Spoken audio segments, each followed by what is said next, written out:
Bonjour à tous les amis, bienvenue sur Astro pour Soi, une chaîne d'astrologie qui parle d'astro pour vous. Aujourd'hui on se retrouve pour parler de la 10e maison, donc le milieu du ciel, c'est parti. Alors le milieu du ciel ou la maison 10, qu'est-ce que ça représente?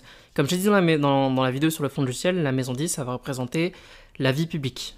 D'un point de vue géographique, le milieu du ciel, c'est tout simplement le point juste au-dessus de vous au moment de votre naissance, donc c'est votre zénith. Symboliquement, ça veut dire que c'est le lieu de votre plus grande réussite, de votre plus grande ascension, de votre plus grande contribution au monde. Pour comprendre la dialectique milieu du ciel, fond du ciel, je vais emprunter une analogie qu'avait fait Luc Biget. Alors, je crois qu'il avait repris d'un autre astrologue, où il disait que si on prolonge toutes les colonnes vertébrales de l'humanité, elles arrivent toutes au centre de la Terre, maison 4. Si on prolonge toutes les colonnes vertébrales vers le ciel, elles arrivent toutes à une étoile bien distincte, maison 10. Donc on voit bien le paradoxe de l'homme qui a besoin de s'ancrer dans des racines communes pour pouvoir exprimer quelque chose d'original et d'unique que lui seul est capable de faire. Donc comme je le disais, la maison 10, ça va être la vie publique. Donc principalement la vie publique, c'est vrai que c'est la vie professionnelle. En termes de principe, le milieu du ciel, c'est vraiment, comme dit, la plus grande contribution que vous êtes capable de faire à l'humanité. Donc généralement, dans l'absolu, il faudrait que cette plus grande contribution soit votre travail, pour que vous ne soyez pas justement dans un travail, mais dans une œuvre. C'est ça aussi que nous explique la maison 10. Le labeur et le travail, dans le sens assez pénible du terme, c'est en maison 6. En maison 10, on est vraiment sur quelque chose qu'on va venir offrir au monde. Donc si on s'intéresse à tout ce qui est profession, carrière, etc., la maison 10, elle est vraiment intéressante à regarder. La maison 6 et la maison 8 aussi, d'ailleurs, pour différentes raisons. Mais grosso modo, c'est ces maisons-là qu'on doit regarder pour tout ce qui est champ professionnel. À plus haut niveau, un niveau un peu plus spirituel, le signe en maison 10, ça va nous parler de le signe et les planètes, ça va nous parler des outils et de la qualité d'énergie qui va vous permettre d'ascensionner à vous-même. C'est-à-dire d'atteindre votre plein potentiel, votre pic. On ne peut pas faire plus haut que son milieu du ciel. Évidemment, les personnes qui ont beaucoup de planètes en maison 10, c'est des personnes pour qui la carrière va être extrêmement importante. C'est des gens qui vont s'identifier à leur carrière, c'est-à-dire que leur profession, leur métier, ce qu'ils en font, comment ils œuvrent dans le monde avec, ça va avoir une valeur identitaire.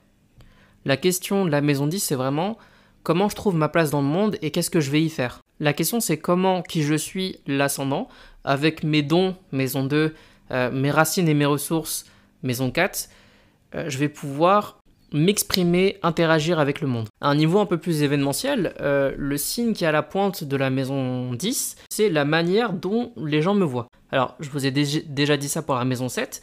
La maison 7, c'est dans le cadre d'une relation, comment je rencontre l'autre, alors que la maison 10, c'est vraiment un peu mon image publique. Comment le monde, plus ou moins lointain évidemment, parce qu'on n'est pas tous des célébrités, comment le monde me perçoit. Et quelle image je vais lui donner. Autrement dit, comment je me présente à lui. Les planètes qui vont être en milieu du ciel, ça va être les fonctions psychologiques que je vais pouvoir utiliser dans mon environnement professionnel pour ascensionner, pour être dans une œuvre publique, pour construire quelque chose de grand.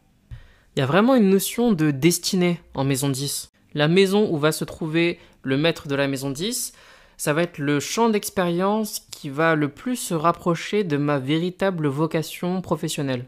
Donc comme je vous l'ai dit précédemment, le signe à la pointe du milieu du ciel, ça va être la qualité d'énergie avec laquelle on va vous percevoir publiquement.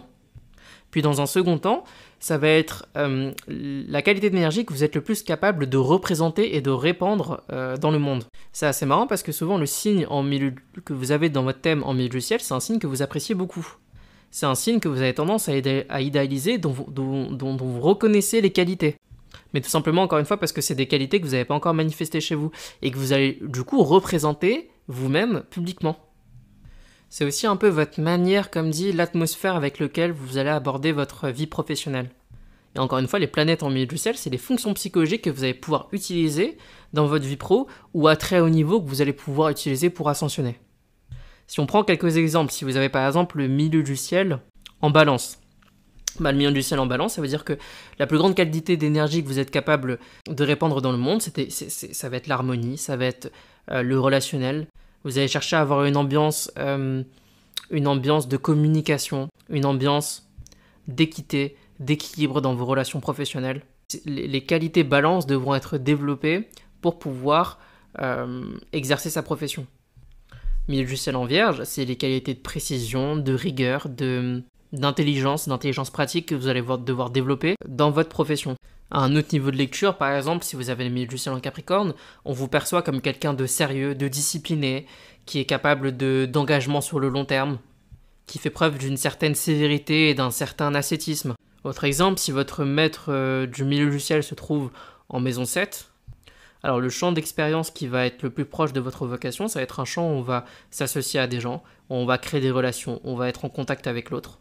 Si le maître est en maison 6, c'est plutôt le champ d'expérience, la vocation va être quelque chose qui va se rapprocher d'un travail sur soi, un travail peut-être en rapport avec le développement personnel, en rapport avec le fait de constamment acquérir des compétences, d'affûter ses compétences, de tailler sa pierre dans son coin. Ça peut être aussi dans le médical avec un maître du milieu du ciel en maison 6, puisqu'il y a cet aspect en maison 6 de soigner l'autre, de porter attention, d'être au service.